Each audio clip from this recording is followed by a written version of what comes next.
안녕하세요.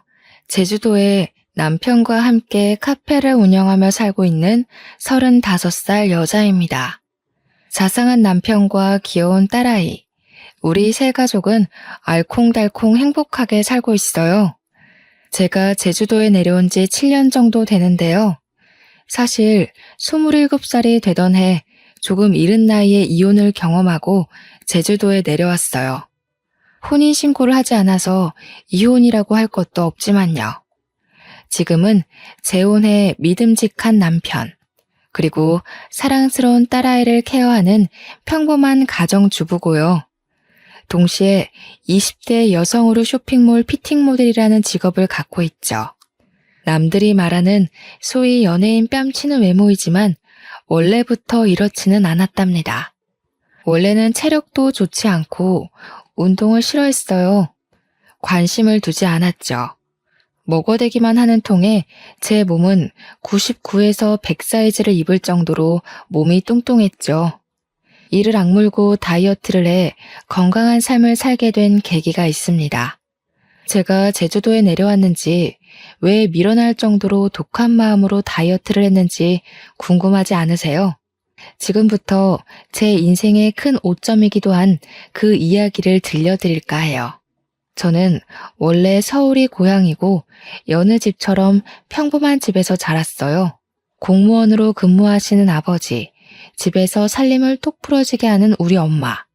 엄마는 아버지와 자식들에게는 항상 따뜻한 밥을 먹여야 한다며 부지런을 떠셨는데 음식 솜씨도 좋아 이것저것 요리를 많이 해주셨거든요. 그리고 제가 어려서 몸이 약해 한약, 양약 등 안 먹어본 약이 없거든요. 어렸을 때는 힘없이 쓰러지기 일쑤였고 평소에도 힘이 없어 보인다는 말을 자주 들었습니다. 몸의 원기 회복을 도와주고 기력 보충을 해주는 한약을 어려서부터 먹었던 탓일까요? 몸이 쉽게 붓고 살이 잘 찌는 체질로 변하게 되더라고요. 통통하다 못해 제가 봐도 뚱뚱했지만 그게 살아가면서 흠이라고 느껴지진 않았습니다. 그렇다고 사람들의 시선을 아예 의식하지 않은 건 아니었어요. 저도 사람이니깐요. 그 일이 있은 후에는 생각이 바뀌게 되었죠.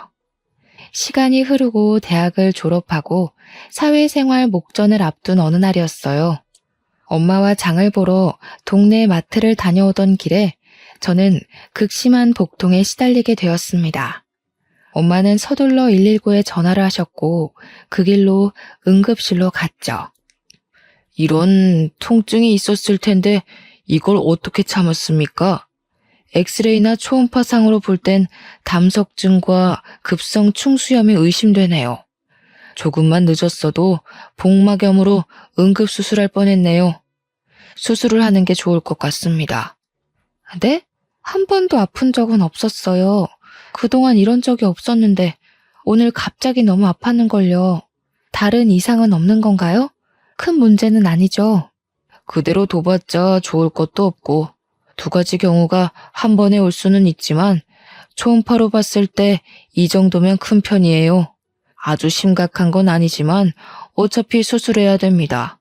우선 진통제 놔드릴 테니 조금 버텨보시고 내일 아침에 다시 봅시다.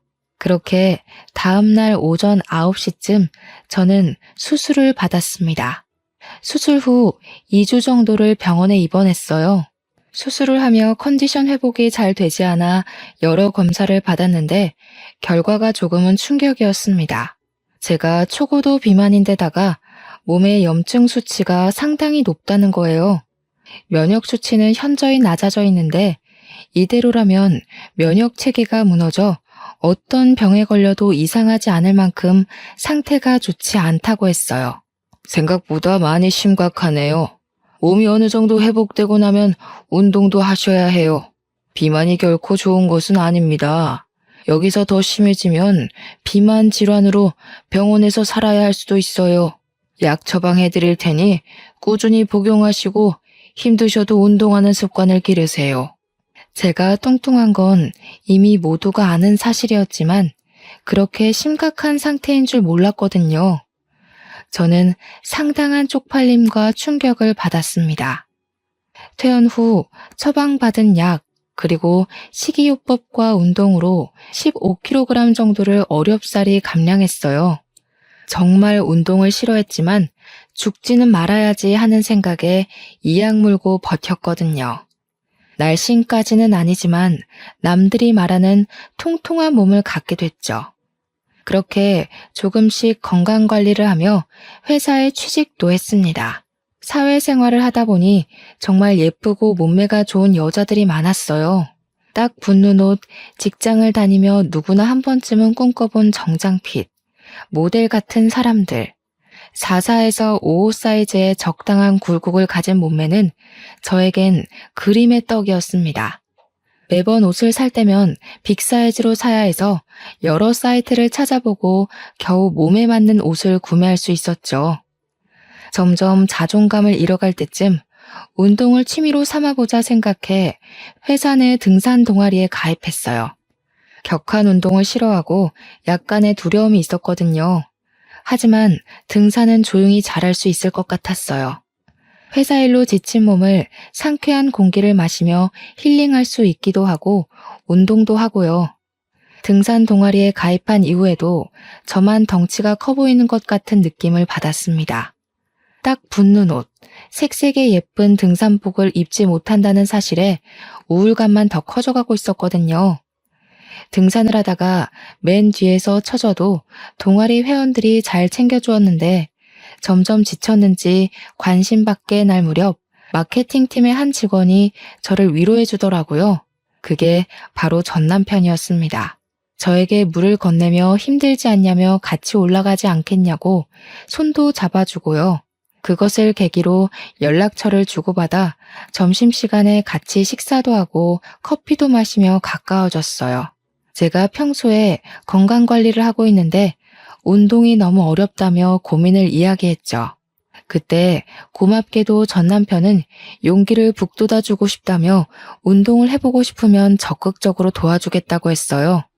그렇게 퇴근 후 같이 헬스장을 끊어 한두 시간씩 같이 운동도 했고요. 더욱 사이는 가까워졌고 저희는 연인 사이로 발전하게 됐죠. 남편은 키도 훤칠하고 수려하게 생긴 외모에 정장이 잘 어울린다는 말 그대로 엄친아 스타일이었습니다.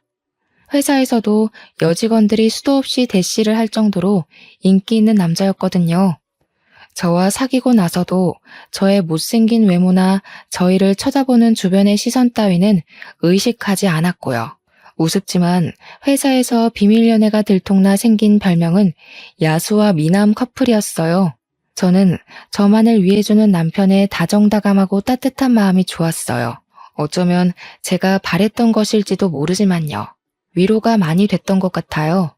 그렇게 1년 정도의 연애 기간 후 저희는 결혼을 하게 됐습니다. 시아버지는 몇 년 전에 돌아가셔서 시어머니 혼자 살고 계셨는데 저를 탐탁지 않아 하셨어요. 정확히는 제 외모가 마음에 들지 않으셨던 거죠. 너 그 몸으로 아이나 제대로 낳을 수 있겠니? 다이어트를 좀 해야 되지 않겠어? 그래야 나중에 조금이라도 도움이 되지 않겠냐고. 엄마, 면전에 대고 그게 무슨 말이에요. 뚱뚱하면 애도 못 가져? 열심히 운동하고 우리끼리 알아서 할 테니 신경 끄세요. 그렇게 말하는 것도 스트레스야. 스트레스 받으면 더 힘들잖아. 그러니 그만해요. 남편이 그런 게 뭐가 중요하냐며 우리끼리 알아서 하겠다고 중간에서 채비를 해주었어요. 서로 난감한 상황이었지만 남편 덕분에 무사히 모면할 수 있었죠. 결혼식을 올린 뒤 회사 근처 오피스텔에 살았는데요. 어느 정도 돈을 모아 대출을 껴 작은 평수의 아파트를 마련하게 됐습니다. 제 친구들과 남편의 직장 동료들을 불러 집들이를 하기로 했죠. 맛있는 음식을 먹으며 분위기가 무르익다 보니 술이 모자랐어요. 저는 잠시 집 앞 마트에 다녀온다고 하고 옷가지를 챙겨 나갔죠. 지갑을 두고 와 다시 집으로 올라갔는데 현관 앞에서 그대로 멈출 수밖에 없었어요. 술이 조금 들어간 상태고 늦은 시간이어서 제 친구들은 먼저 집으로 갔고요. 남아있는 남편 친구들이 대화를 하는데 화가 나기보다는 비참한 기분이 들었거든요. 야, 도영아, 이제 좀 솔직해져봐. 재수씨도 없고 우리끼리 있는데 너 마음에도 없는 결혼하고 지금 이 생활 만족하냐? 솔직히 재수씨 착한 거 빼면 볼 거 없잖아. 뭘 보고 결혼했어? 맞아.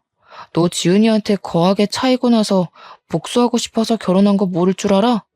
그리고 솔직히 지금 애도 없는데 마음도 없으면 온전하겠냐고. 요즘에 이혼이 흠도 아니고 할 수 있을 때 하는 게 좋다고 본다 나는. 야, 너희들은 무슨 말을 그렇게 하냐? 그래도 미정이 심성이 착하고 고운 애야. 외모가 뭐가 중요해? 잘 살면 그만인데. 그리고 여기서 지은이 얘기가 왜 나오냐? 조심 좀 해. 말 나온 김에 조금 더 솔직해져 봐. 너 솔직히 지은이 아직도 못 잊고 있잖아. 아직도 연락하고 지내는 거 다 알아. 준규가 그러더라 임마. 결혼한 놈이 전 여자친구한테 미련 남아서 연락하는데 보기 좀 그렇다고. 그래, 그건 애들 말이 맞아. 결혼한 놈이 다른 여자랑 연락하는 게 말이 돼? 더군다나 그 여자가 전 여친이면 더더욱 안 되지. 너 재수 씨한테 미안해서라도 그러면 안 되는 거야. 정리를 하긴 해야지. 지은이를 정리하던 재수 씨를 정리하던 그건 너의 몫이니까. 저는 남편과 친구들이 하는 이야기를 듣고 당장이라도 소리를 치고 싶었습니다. 하지만 제 꼴이 우스워 보일까 눈물이 나오려던 걸 꾹 참았죠. 아무런 내색도 하지 않으며 지갑을 두고 왔다며 황급히 자리를 빠져나왔죠. 집에서 조금 떨어진 공원에 앉아 펑펑 울다 겨우 마음을 진정시켰고요. 저 지금까지 살아오면서 제가 뚱뚱한 건 알았지만 그것 때문에 상처받은 일은 없었거든요. 하지만 이번에는 정말 비참하고 제 자신이 초라하게 느껴지더라고요. 아무렇지 않은 척하느라 힘들었지만 어쨌든 술을 사들고 다시 집으로 들어갔답니다. 며칠 뒤 집들이가 끝나고 아직도 전 여자친구를 못 잊고 있나 하는 생각에 저는 하루라도 편히 잠을 잔 날이 없었어요. 이 사람이 결혼을 정말 후회하고 있나 하는 생각에 걱정도 되고 불안했거든요. 꿈을 꾸면서도 전 여자친구를 생각하는 것 아닌가 싶었고 이대로는 안 되겠다 싶었어요. 그래서 저는 남편이 잠든 틈을 타 휴대폰을 확인하게 되었죠. 평소 휴대폰을 잠그지 않아 휴대폰을 살펴보는 게 어렵지는 않았습니다. 전화 기록과 메시지를 살펴보는데 전 여자친구와 주고받은 연락이 그대로 있는 게 아니겠어요? 지은아, 내가 다 잘못했어. 한 번만 만나서 다 이야기할게. 내가 너한테 복수하고 싶다는 생각에 홧김에 결혼이라는 거 알잖아. 정말 사과하고 싶어. 나랑 만나서 이야기 좀 하자. 5분만이라도 시간 내줘. 난 너밖에 없어. 너 지금 그 결혼 생활 만족해? 내가 그렇게 하면 돌아갈 줄 알았니? 웃기는 소리 하고 있어. 지금 나 불륜녀 만들려고 작정했니? 이거 완전 미친놈 아냐. 그 어떤 말을 해도 나는 너밖에 없어. 내 마음 알잖아. 너 아직도 많이 사랑해. 결혼도 후회하고. 정말 미안해. 내 마음을 다시 받아줄 수 없겠니? 대충 이런 내용이었습니다. 정말 기가 막히지 않나요? 외간 여자가 가정이 있는 남자와 저런 내용의 연락을 주고받았다는 것도 웃기지만 더 웃긴 건 남편이 저런 말을 듣고도 아무런 대꾸를 하지 않았다는 거예요. 저는 주고받은 대화 내용을 모조리 캡처해 제 휴대폰으로 전송했어요. 조금이라도 증거를 모아두어야 했죠. 이혼하고 싶은 생각은 없었지만 그게 최선이라 생각했어요. 물론 남편의 휴대폰에서는 저에게 보낸 흔적을 지웠고요. 혹시나 해서 사진첩도 봤는데 아니나 다를까 그 여자와의 흔적이 남아 있었습니다. 심지어 그 여자의 번호는 내 짝꿍 하트로 저장되어 있는 게 아니겠어요? 저는 휴대폰을 보면 볼수록 남편에 대한 실망감이 커져갔지만 우선 아무렇지 않은 척 하기로 했어요. 정말 피가 거꾸로 솟는 느낌이었습니다. 온몸에 힘이 빠졌어요. 그날 휴대폰을 통해 알아낸 그 여자 번호로 연락을 했습니다. 만나서 이야기 좀 하자고. 다음 날 연차를 내고 그 여자를 만나러 집 근처 카페로 향했죠. 카페에 먼저 도착해 언제쯤 오나 생각하던 찰나에 누군가 들어오는 소리에 시선을 돌렸습니다. 그 여자가 제 앞으로 당당하게 걸어오더니 다리를 꼬며 앉았어요. 안녕하세요. 생각보다 더 평범해서 놀랬네요. 이렇게 갑자기 만나자고 하는 걸 보니 우리 만나는 거 도영이는 알아요? 아, 그 전에 빈 껍데기 남편이랑 사는 거 만족해요? 네? 빈 껍데기요? 말 함부로 하지 말아요. 과거가 어찌됐든 지금은 법적인 내 남편이에요. 무슨 권리로 그런 말을 하는 거예요? 의외로 성깔 있으시네. 도영이 눈이 이렇게 낮은 줄 몰랐네요. 당신을 사랑한다는 그 말 진짜인 것 같아요? 아직도 나를 못 잊어 안달인데 평생 같이 살 수 있어요? 과거는 중요하지 않아요. 지금이 중요하지. 남편이 그렇게 연락해도 그쪽이 연락을 자꾸 받아주는 거 보면 그쪽도 무슨 속셈이 있나 봐요? 앞으로 더 이상 연락하지 않았으면 해요. 서로 사람답게 살자고요. 개념 좀 챙기고. 심란한 마음을 이끌고 집으로 돌아가려는데 시어머니에게 연락이 왔습니다. 어머니 목소리가 심상치 않으셨어요. 집에서 15분 정도 가까운 거리에 살고 계셔서 저는 무슨 일이 있나 싶어 달려갔죠. 초인종을 누르자 금방 문을 열어주셨는데 표정이 너무 떨떠름해 보이셨어요. 예, 너 연차 써서 집에 있다길래 얘기 좀 하려고 불렀다. 너네 결혼한 지 벌써 몇 년째니? 왜 아직도 아이 소식이 없어? 남편이랑 시댁에 잘하면 뭐하니? 정작 중요한 며느리 도리를 하지 못하고 있는데. 너네 부부 맞니? 어머니, 죄송하게 생각해요. 저희도 노력하고 있어요. 그러니 조금만 기다려주시면 안 될까요? 저희 이제 자리 잡고 조금만 노력하면 되니까요. 그놈의 노력. 그러게, 내가 결혼 전부터 다이어트 하라고 하지 않았니? 내가 남자여도 너 보기 싫을 것 같다, 얘. 누가 그런 몸뚱이를 좋아한다니? 그렇게 다이어트를 하라고 말을 했는데 듣지를 않으니 원. 미련 곰탱이도 아니고 정말. 어머니, 그래도 말씀을 너무 그렇게 하지 않으셨으면 좋겠어요. 저도 노력하고 있고요. 아이는 하늘이 점지해 주시는 거라는데 조급해봤자 좋을 게 없다고 생각해요. 사실 저희도 그렇게 급하게 생각하고 있지 않고요. 저 그만 돌아가 보겠습니다.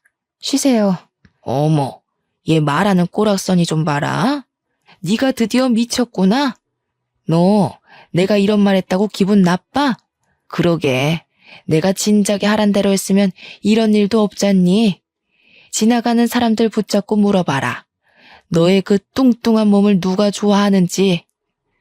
안 그래도 심란했는데요. 시어머니의 말을 듣고 제대로 빈정이 상해버렸어요. 남편에 대한 배신감과 그 여자에 대한 분노, 그리고 시어머니에 대한 원망으로 가득 찼고 저는 그날로 운동을 하기로 마음먹었습니다. 저도 직장을 다니는 터라 주간에는 근무를 해야 했어요. 그래서 새벽에 2시간 정도 일찍 일어나 스트레칭과 조깅을 했습니다. 퇴근 후에는 남편과 다니던 헬스장에 1:1 PT 이용권을 끊어 운동을 했고요. 남편은 제가 운동을 한다니 적극적으로 도와준다더군요. 거절할 이유가 없던 저는 건강관리를 한다는 명목하에 다이어트 한약과 온갖 영양제를 몸에 쏟아붓기 시작했어요. 그리고 약간의 성형을 했고 철저한 식단 관리와 운동을 병행했죠. 악착같이 노력한 결과 1년 정도의 기간 동안 30kg 감량이라는 쾌거를 이룰 수 있었습니다. 소위 말하는 연예인 뺨치는 외모와 몸매를 갖게 됐죠. 처음에는 저를 바라보는 시선이 부러웠지만 점점 자신감을 되찾으며 당당해지기 시작했어요. 지금까지 도와준 남편이 고마웠지만 시어머니의 모욕적인 말과 제가 당했던 굴욕들, 그것을 생각하면 화가 치밀어 올랐어요. 용서도 안 됐고요. 저는 이미 남편을 미워하고 있었고 받은 수모만큼 대갚음 해줘야겠다는 생각만 했습니다. 여전히 남편은 전 여자친구와 연락을 주고받고 있었거든요. 동창 모임이 있다며 나갔다 오면 꼭 외박을 했는데 안 봐도 비디오지 않나요? 이미 저로서는 남편에 대한 신뢰가 땅에 떨어질 대로 떨어진 뒤였죠. 아이를 가져야 한다는 명목으로 회사를 그만두고 살림에 전념하라던 시어머니의 말대로 저는 회사를 그만두고 자기 관리에 전념하기로 했어요. 물론 아이를 가질 마음은 절대 없었지만요. 말을 고분고분 듣는 며느리 코스프레를 하느라 여간 고생한 게 아니었습니다. 회사 일을 그만두니 적적하긴 했습니다. 그러던 저에게 어느 날 새로운 제안이 왔어요. 병원에 다녀오던 길이었는데 쇼핑몰 피팅 모델 일을 해보지 않겠느냐며 길거리에서 캐스팅을 당한 겁니다. 저는 한 번도 해보지 못한 분야의 일이었고 내가 과연 잘할 수 있을까 하는 의구심이 들었죠. 무모한 도전이다 생각하며 눈을 질끈 감고 우여곡절 끝에 첫 촬영을 마쳤어요. 반응은 폭발적이었고 저는 인터넷으로도 조금씩 유명세를 치르기 시작했고요. 제 덕분에 매출이 올랐다며 쇼핑몰 사장님이 돈을 더 챙겨주시기도 하셨어요. 얼굴이 이뻐진 탓에 사장님이 화장품 모델로 한번 해보라길래 딱 한 번 온라인 화장품 모델을 나갔거든요. 그런데 반응이 좋아서 화장품 모델까지 고정적으로 일하게 됐습니다. 처음에는 그저 이 상황이 얼떨떨하기만 했어요. 길을 지나가면 알아보는 사람도 생기고 자신감이 하늘로 솟구치고 있었죠. 덕분에 돈도 직장인 월급의 두세 배는 많이 벌 수 있었고 마음의 여유도 생겼습니다. 유명한 잡지사에 떠오르는 모델계의 샛별이라는 주제로 인터뷰하기도 했고요. 제 과거 사진을 공개하며 다이어트 비결, 운동 비결 등을 숨김없이 오픈했는데 오히려 반응이 더 좋아서 쇼핑몰 매출이 급상승했다고 인센티브까지 넉넉하게 받았습니다. 그런 저의 모습을 남편과 시어머니는 대단하다며 칭찬을 해주었어요.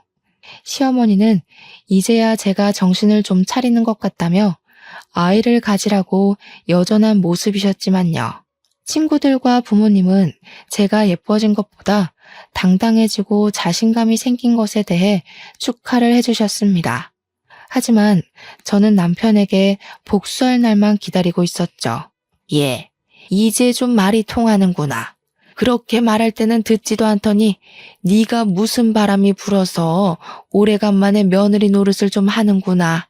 곧 좋은 소식도 들려주겠지? 기대하고 있으마.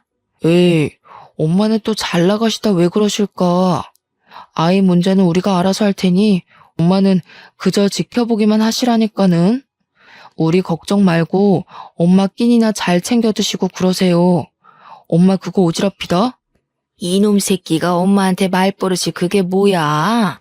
시애미가 돼가지고 그 정도 말도 못하고 산다냐? 알아서 잘 하겠다마는 그래도 어른이 노파심으로 얘기를 하는데.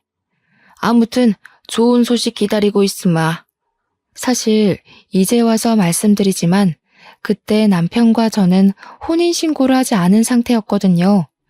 왜냐하면 집을 구매해서 세금 문제로 1년 정도만 더 있다가 혼인신고를 하자 합의를 했어요. 물론 양가 부모님에게는 비밀로 했고요. 혼인신고를 안 했다고 하면 그게 말이 되냐며 노발대발 하셨을 옛날 분들이셨거든요. 저는 이제는 때가 된 것 같아 결심을 했습니다. 남편에게 그동안의 모든 일을 적어놓은 편지 한 통만을 남긴 채 짐을 싸서 친정으로 왔어요. 남편은 출장을 간 상태였고 전 그 사이에 모든 것을 정리하기로 결정했죠. 그동안의 일을 모두 부모님께 말씀드렸더니 부모님은 화를 내시기는커녕 한숨을 푹 쉬셨습니다. 솔직히 화를 내실 줄 알고 조금 긴장했었거든요. 오히려 부모님은 제 결정이 그렇다면 믿어주겠다고 응원을 해주시는 게 아니겠어요? 저는 부모님께 죄를 짓는 것 같고 불효를 저지른 것 같아 가슴이 찢어지는 것 같았어요. 그러기도 잠시 남편이 출장 갔다 돌아왔는지 전화에 불이 나기 시작했습니다. 남편의 시어머니까지 전화기를 꺼둔 탓에 부모님 휴대전화에도 불이 나기 시작했죠. 연락이 닿질 않자 친정에 찾아온 남편은 한 번만 만나달라며 애원하기 시작했어요. 친정 부모님께도 혹시라도 찾아오면 절대로 문 열어주지 말라고 채비해 놓았고요. 미정아, 이러지 말고 만나서 얼굴 보고 이야기하자 제발. 갑자기 이러는 이유가 뭔지 모르겠어. 나 지은이랑 아무 사이도 아니란 말이야. 네가 오해하고 있는 것 같은데 내가 전부 다 설명할게. 제발 한 번만 만나줘. 며칠을 문전박대하며 만나주지 않았어요. 지치는 법도 모르는지 하루도 안 빼놓고 친정집에 오길래 이 짓도 못할 짓이다 싶고 부모님이 괜히 피해보시는 것 같아 집 앞 호프집에서 만나자고 했죠. 맨정신에는 제대로 상대할 수 없을 것 같아 단숨에 맥주 한 잔을 들이켰죠. 아니나 다를까 저를 본 남편은 불쌍한 척을 하며 되지도 않는 변명을 늘어놓더군요. 가만히 듣자 하니 정말 가증스럽고 역겨웠어요. 미정아, 너도 알잖아. 내가 널 얼마나 사랑하는지. 전 여자친구 때문에 널 만나서 결혼한 게 아니야. 물론 너를 처음 만날 땐 보여주고 싶은 마음은 있었어. 하지만 결혼은 정말 온전히 네가 좋아서 한 거야. 제발 날 믿어줘. 어떻게 하면 마음을 돌릴래? 뭐? 사랑? 웃기는 소리 하고 있네. 내가 무슨 마음으로 독하게 다이어트 했는지 알아? 이게 다 당신이랑 어머니 때문이라고. 아직도 모르겠어?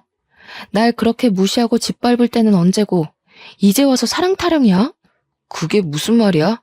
사랑 타령? 그리고 왜 갑자기 여기서 엄마 이야기가 나와? 알아듣게 좀 이야기해. 엄마가 너한테 무슨 짓을 하기라도 했어? 왜 가만히 있는 우리 엄마까지 들먹여? 엄마가 애 낳으라고 한 것 때문에 그래? 어른이 그 정도 말은 하실 수도 있는 거지. 이 와중에 시어머니 이야기를 하니 발끈하며 감싸는 모습을 보고 그나마 남아있던 정도 뚝 떨어지더라고요. 지금 상황에서 누가 갑인지 모르는 것 같았어요. 어떻게 하면 저렇게 멍청한 말을 할 수 있을까 의구심이 들었죠. 저 같으면 무조건 미안하다고 싹싹 빌었을 건데 자기 엄마 편을 들고 앉아있는 꼴이라니 더 이상 말할 가치가 없었습니다. 도영씨, 아직 정신 덜 차렸구나. 나랑 결혼 생활하면서 그 여자한테 찝쩍거린 건 뭔데? 지금까지 연락 주고받는 거 내가 모를 줄 알았어? 내가 바보니? 너 집들이 하던 날 친구들이 하는 소리 듣고 가만히 있더라? 내가 그때 얼마나 비참했는지 알아? 네가 알기나 하냐고. 아니 그게 아니라 미정아, 내가 이렇게 빌게. 나 한 번만 봐주라. 솔직히 결혼 전엔 네가 못생겨서 정이 안 생겼어. 그건 인정해. 그런데 결혼하고 네가 환골탈태한 모습을 보니 생각이 달라지더라고.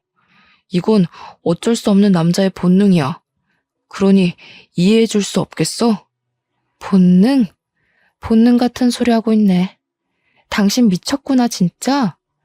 내가 그 여자 대용이었어? 내가 재활용품이니? 날 고작 그런 취급하려고 나랑 만나서 결혼까지 한 거야? 그래, 이제 이뻐지니까 나한테 조금 미련이 생겼나 보지? 그러게, 처음부터 엄마가 살 빼라고 했으면 내가 지은이한테 연락할 일은 없지 않았겠어? 이건 너도 잘못이 있는 거야. 그러니 우리 서로 좋은 게 좋은 거라고 다시 예전으로 돌아가자, 어? 나랑 살면서 그 여자한테 찝쩍댄 거? 이해한다 쳐. 그래, 1000번이고 10,000번이고 이해해줄게. 너 차여서 나한테 들러붙은 거라며? 그럼 이해하기가 조금 쉽겠네. 어차피 아무 사이도 아니니 나한테 거하게 차였다고 생각해. 다른 여자 구해서 그 여자한테 정이라도 붙여보던가. 정말 얼토당토 않는 말이지 않나요? 어쩜 그렇게 아무렇지 않게 뻔뻔한 말을 내뱉을 수가 있는지 의문이었습니다. 머리를 열어 속을 들여다보고 싶었어요. 저는 제가 고작 그딴 취급을 받았다는 사실에 화가 머리 끝까지 났죠. 제 앞에 있던 맥주잔을 들어서 남편 얼굴에 확 부어버리고 소리치고 나왔어요. 너 따위 때문에 뺀 내 살들이 아까워. 그럼 이제라도 그 잘난 전 여자친구 만나서 결혼 생활 시작하면 되겠네. 너랑 나랑 무슨 사이라도 돼? 우리 어차피 혼인신고도 안 했으니 네 마음대로 해. 이후로도 전 남편은 전화, 문자, 심지어 인터넷으로도 미친 듯이 연락을 하기 시작했습니다. 제가 전부 무반응으로 대처하니까 이번에는 시어머니가 연락을 해오더군요. 얼굴 보며 만나서 이야기하자는 말에 드러나 보려고 시댁 근처 카페로 갔죠. 카페에 들어가기 전 앉아있는 시어머니를 가만히 쳐다봤어요. 딱 봐도 어떻게 구슬려야 애가 돌아올까 하는 표정이 한눈에 봐도 느껴집니다. 저는 더 이상 휘둘리지 않을 자신이 있었기에 마음을 가다듬고 당당하게 카페 안으로 들어섰어요. 여차하면 머리채도 잡히겠구나 각오하고 예상하면서요. 잘 지내셨죠? 저는 도영 씨랑 이야기가 끝난 걸로 아는데요. 도영 씨한테 전해들은 이야기 없으신가요? 저한테 더 하실 말씀이라도 있으신가요? 설마 여기서 더 살 빼라는 말씀하시려고 온 건 아닐 테고. 예, 너는 정신이 있는 애니 없는 애니? 이혼이 그렇게 쉽니? 어떻게 종이에 띡 몇 자 끄적여놓고 집 나가서는 이혼하자는 말이 그렇게 쉬워? 부부싸움은 칼로 물베기라지만 그래도 네가 이러면 안 되는 거야. 솔직히 네가 진작에 관리하고 남자 마음을 사로잡을 줄 알았으면 이런 일도 없었다. 쉽냐고요? 저한테는 쉽죠. 어려울 것도 없는데요. 말이 나와서 얘기하는데요. 도영 씨랑 저 어차피 혼인신고도 안 한 사이인데요? 그냥 사귀다가 헤어진 거죠. 아니, 정확하게 말하자면 제가 도영 씨를 찬게 되나요? 제가 혼인신고를 안 했다는 말을 하니 시어머니의 표정이 굳더군요. 정말 모르셨던 눈치였어요. 저야 그렇다 치지만 헤어진 마당에 얘기는 했어야 하는 거 아닌가요? 물론 저는 아쉬운 것 없었지만요. 도영 씨가 혼인신고 이야기는 안 했나 보네요. 어머니, 아니, 아줌마, 뭔가 대단히 착각하고 계시나 본데 우리 아무 사이 아니거든요? 저한테 이래라 저래라 하지 마시고요. 댁네 아드님 간수나 잘하세요. 뭐? 아줌마? 야, 너 말 다 했어? 그래도 내가 너 시어머니였던 사람인데 어떻게 뭐? 아줌마? 나 참 기가 막혀서. 너 가정교육을 그렇게 받았니? 네 부모가 그렇게 가르치던? 못생긴 거 잘난 우리 아들이랑 결혼시켜줬더니 은혜도 모르는 이 배은망덕한 것. 진짜 뭘 모르는 건 아줌마예요. 저기요, 댁 아드님이 나랑 같이 살면서 전 여자친구한테도 빌빌거린 거 모르세요? 나한테 와서 이럴 게 아니라 아드님을 잡으셔야지. 그리고 뭐? 교육? 그럼 그쪽은 교육을 참 잘해서 결혼하면 다른 여자한테 찝쩍대라고 가르쳤나? 앞으로 한 번만 더 연락하면 나도 가만히 안 있어요. 알겠어요? 아니, 얘는 뭘 그런 걸 가지고. 그러지 말고 내가 다 잘못했으니 다시 올라오거라. 도영이 어디에 한눈 못 팔게 잘 잡고 있을 테니까 나 믿고 다시 시작하자꾸나. 내 약속하마. 한 번만 더 찾아오면 간통죄던 상간녀 소송이던 고소할 겁니다. 정신적 피해 보상까지도요. 혼인신고만 안 했지. 주변 사람들은 이미 결혼식 왔다 갔고 집들이도 했고 집도 같이 샀고 그 사람들이 다 증인이에요. 어디 한번 물어볼까요? 버젓이 아내가 살아있는데 전 여자친구 못 잊어서 만나러 다니는 불륜남 어떻게 처리할지? 아니 미정아, 무슨 말을 그렇게 하니? 그러지 말고 내 이야기 좀 들어보렴. 내가 조금 전에는 흥분해서 막말을 했어. 실수했다가 서로 살아가면서 실수를 한 번쯤 하길 마련이야. 서로 이해하며 넘어가 줄 수는 없겠니? 친척들 얼굴은 어떻게 보고 또 도영이가 망가져가는 꼴을 나더러 어떡하라는 소리니? 그건 아줌마가 알아서 하셔야죠. 그것까지 제가 신경 써야 될 이유가 있나요? 저한테 그렇게 살 빼라 애가져라 했던 분은 어디 가셨어요? 이제 주제 파악 좀 되셨으면 댁에 돌아가셔서 아드님 회초리를 치시던지 가둬놓고 패시던지 정신 좀 차리라고 해주실래요? 저는 더 이상 상대할 가치도 못 느꼈습니다. 그럴 힘도 없었고요. 잔뜩 소리를 치고는 연락하지 말라며 자리를 박차고 나왔어요. 너무 연락을 해대는 통에 저는 결국 휴대폰 번호를 싹 다 바꿔버렸죠. 친정집에 더는 찾아오지 못하도록 다른 지역으로 이사까지 갔고요. 정말 진절머리가 난다는 말이 이런 데서 나오나 봅니다. 다행히 그 뒤로 더는 찾아오지 않더라고요. 저는 서울에서의 생활을 정리하고 제주도로 터전을 옮겼어요. 모델 일을 하며 충분한 돈을 모았기에 제주도에서 좋은 풍경을 보며 여유롭게 생활하고 싶었거든요. 그동안 많이 힘들었고 마음의 안정을 되찾고자 노력했습니다. 그래서 제주도에 작은 정원이 딸린 전원주택을 사서 정착하게 되었죠. 제주도에서 잠시 휴식기를 가지며 저를 위한 여행을 시작했어요. 여행이라고는 별다를 것 없이 혼자 영화를 보기도 하고요. 서점에 들러 책을 사 카페에서 커피 한 잔을 하며 독서를 즐기기도 했고요. 탁 트인 바다를 보며 그림을 그려본다든지 사진을 찍는다든지 제주도 이곳저곳을 돌아다녔죠. 그러다 여행을 하며 자주 들리던 카페 사장님과 친분이 생겼습니다. 제가 은근 고지식해서 한 가지 메뉴에 꽂히면 그 메뉴를 파는 가게에서만 사 먹는 버릇이 있거든요. 그날도 어김없이 늘 먹던 메뉴를 주문하려고 했습니다. 늘 혼자 오시면서 같은 메뉴만 주문하시던데 이번에는 제가 추천 좀 드려볼까요? 저는 제가 먹던 것만 먹어서 어떤 게 좋은지 모르겠네요. 감사하지만 추천해 주실 만한 메뉴가 있나요? 무가당 주스만 드시길래 이번에는 달달한 커피 한번 추천해드리고 싶은데요. 따뜻한 바닐라 크림 라떼 어떠세요? 제가 제일 추천드리는 메뉴예요. 그 일을 계기로 카페에 자주 방문하며 사장님과 많은 이야기를 하게 됐습니다. 나이는 저보다 5살 많았고 원래 제주도가 고향인 사람이었습니다. 대화를 하다 보니 이야기를 경청해 주시는 모습이 마음이 참 따뜻한 사람인 걸 느꼈어요. 저에게 제주 생활을 하며 불편한 것이 있으면 얼마든지 터놓고 이야기하라고 해주셨고 실제로도 많이 챙겨주셨죠. 카페에 자주 방문하며 사장님과 많은 이야기를 나누게 되었는데요. 알고 보니 사장님은 저와 비슷한 아픔을 가지고 있더라고요. 그래서 그런지 저에게는 사장님이 더욱 공감과 위로가 되는 존재로 다가왔습니다. 저는 제주도에서 생활하며 여전히 모델 일을 꾸준히 하고 있었는데요. 어느 날 한 해외 잡지사에서 저를 인터뷰하고 싶다며 제의가 들어온 게 아니겠어요?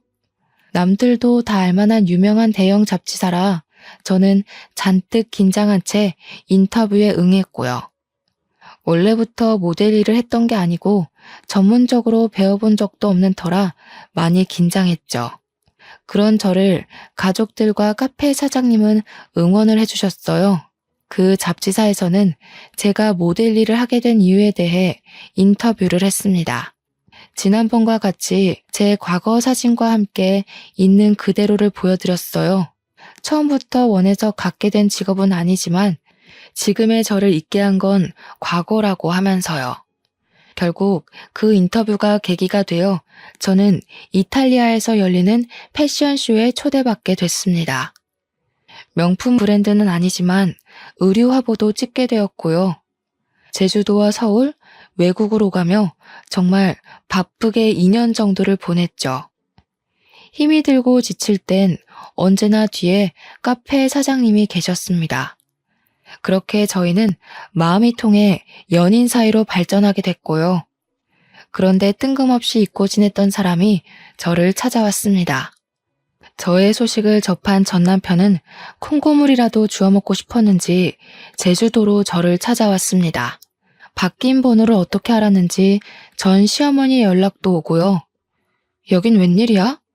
무슨 염치로 당신이 여기로 오는 거야? 정말 나를 생각한다면 더 이상 찾아오지 말아야지. 내가 유명해지니까 탐이 나디? 미안하지만 더 이상 당신과 엮이고 싶지 않으니 그만 가줘. 나도 이렇게까지 하는 거 정말 싫어. 하지만 어쩌겠어. 이미 내 마음은 너한테 있는걸. 그러지 말고 우리 다시 잘해보자. 어머니도 그걸 바라시고. 같이 서울로 가서 예전처럼 행복하게 잘 살자, 미정아. 결국 아쉬워서 온 거겠지. 내가 예뻐지고 돈 많이 벌고 유명해지니까 그제야 며느리 취급하고 싶으시다던? 너는 또 뭔데? 난 더 이상 너희들 상대할 가치를 못 느끼겠으니까 험한 꼴 당하고 싶지 않으면 당장 꺼져. 뭐? 험한 꼴? 너희들? 너 정말 이렇게 나올래? 너 그 카페 사장이랑 무슨 사이야? 너 나 몰래 남자도 만났어? 이거 안 되겠네. 오냐오냐 해줬더니 아주 끝까지 기어오르네. 너야말로 험한 꼴 당하고 싶어? 좋은 말 할 때 순순히 내 말대로 해. 정말이지 등산 동아리에서 처음 만났던 그 다정다감했던 남편이 맞는지 의심스러웠어요. 정말 한순간에 눈빛이 변하는데 사람이 어떻게 저렇게 변할 수 있나 싶었다니까요. 하지만 저는 더 이상 겁이 나지 않았습니다. 꿀릴 게 없었거든요. 열차 끝난 뒤에 태워달라 하소연하면 무슨 소용이냐고요. 저는 마음을 다잡고 다시 한번 이야기했습니다. 다시 한번 말하지만 이미 우리는 끝난 사이야. 집착하지 말고 돌아가 줬으면 해. 좋게 말할 때 각자 갈 길 가자. 이제 와서 왜 이러는 거야? 남편이 자기 마누라 덕 좀 보겠다는데 그게 그렇게 안 될 일이야? 너도 아마추어같이 왜 이래? 괜히 버티지 말고 당장 나랑 서울 가자. 이리 와. 왜 이래 도대체? 우리 이미 끝난 사이라고 몇 번을 말해? 너와 나 혼인신고도 안 한 남이었어. 아니, 남보다 못한 사이였지. 일말의 양심이라도 있으면 이렇게 찾아오면 안 되지. 이거 놓으라고. 전 남편이 갑자기 제 손을 잡아 끌며 막무가내로 데리고 가려는 게 아니겠어요? 정말 이러다 무슨 일이 나겠다 싶었습니다. 점점 힘은 빠져가고 거의 전 남편에게 끌려가다시피 실랑이를 하고 있는데 카페 사장님이 나타나셔서는 남편에게 주먹을 휘두르셨어요. 사장님은 이게 무슨 짓이냐며 남편과 몸싸움을 하셨고 주민들의 신고로 경찰이 오고 파출소로 연행된 뒤에야 멈출 수 있었습니다. 전 남편은 파출소에서 사장님에게 콩밥 좀 먹어보라며 절대 합의는 없다고 큰 소리를 쳐댔고요. 당사자였던 저는 제가 오히려 당할 뻔한 건데 사장님이 구해주신 거라고 말씀을 드리니 상황이 역전되어 그 사람은 저희가 합의를 해주지 않으면 꼼짝없이 철창에 갇혀 지낼 신세가 되었죠. 다시는 찾아오지 않고 연락하지 않는다는 조건으로 합의를 해주었고 사장님과 저는 터덜터덜 집으로 왔습니다. 사장님에게는 별다른 저의 이야기를 하지 않아서 이 상황에 대해 의문을 품고 계셨어요. 저는 미리 말하지 못해 미안하다며 그동안의 이야기를 전부 해드렸죠. 미정 씨, 그걸 왜 이제야 말하는 거야? 내가 그렇게 못 믿어왔어? 내가 마침 그 앞을 지나가지 않았으면 미정 씨 정말 큰일 날 뻔했다고. 왜 이렇게 사람을 불안하게 하는 거야? 왜 이렇게 사람을 걱정시키냐고. 죄송해요, 사장님. 말할 분위기도 아니었고 그렇게 좋게 끝난 일은 아니라서 선뜻 말하기도 죄송했어요. 제 과거를 다시 생각하기도 싫었고요. 제가 과거를 이야기하면 사장님도 저를 안 좋게 생각하실까 봐. 미정 씨 참 미련하다. 이렇게까지 말하는데 모르겠어? 이제 알 때도 되지 않았나? 나 미정 씨 많이 좋아해. 난 앞으로 미정 씨가 내 눈앞에서 이런 위험한 일 겪는 거 못 참겠어. 이 상황에서 할 말은 아니지만 앞으로 남은 인생 나와 함께 걸어가 보지 않겠어? 사장님, 저를 그렇게 생각하고 계실 줄은 몰랐어요. 저는 아직도 제가 보잘것없다고 생각했는데 좋게 생각해 주셔서 감사해요. 든든한 제 편이 생겨서 기분이 좋네요. 앞으로도 잘해봐요. 그렇게 사장님과 저는 부부의 연을 이어가기로 했습니다. 가족들과 모여 식사를 하고 사진을 찍는 것으로 결혼식을 대체했고요. 지금까지 제주도에 정착하며 행복한 삶을 살고 있답니다. 작년에는 딸아이도 태어나 지금은 2살이 되었고요. 여전히 모델 일을 하고 있고 육아와 병행하려니 여간 힘든 게 아니지만 정말 행복하고 즐겁게 일하고 있답니다. 전 직장 동료의 말을 들어보면 전 남편은 이리저리 선을 보러 다니기 바쁘다더군요. 결혼해서 아이를 낳고 가정을 꾸려나가도 모자랄 나이에 어머니 등살에 떠밀려 선을 보러 다니는 꼴이란. 아무튼 이렇게 저는 과거를 뒤로한 채 행복하게 살고 있답니다. 물론 그때 그 일이 생각 안 나는 건 아니에요.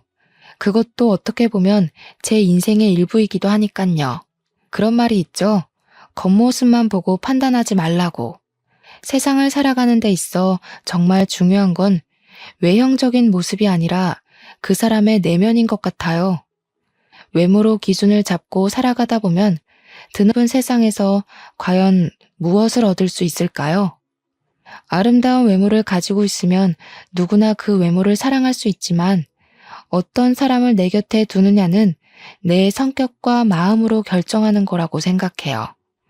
여러분도 사람의 겉모습만 보고 판단하지 마시고 그 사람의 깊은 내면을 들여다볼 수 있도록 조금만 노력하시면 이 세상 그 무엇보다 소중한 인연을 만나실 수 있으실 겁니다. 외모가 어떻든 간에 당신은 존재 자체만으로도 특별하고 사랑받는 사람이라는 걸 기억해 주세요. 저의 긴 사연을 읽어주셔서 감사드리고 행복한 일만 가득하셨으면 좋겠어요.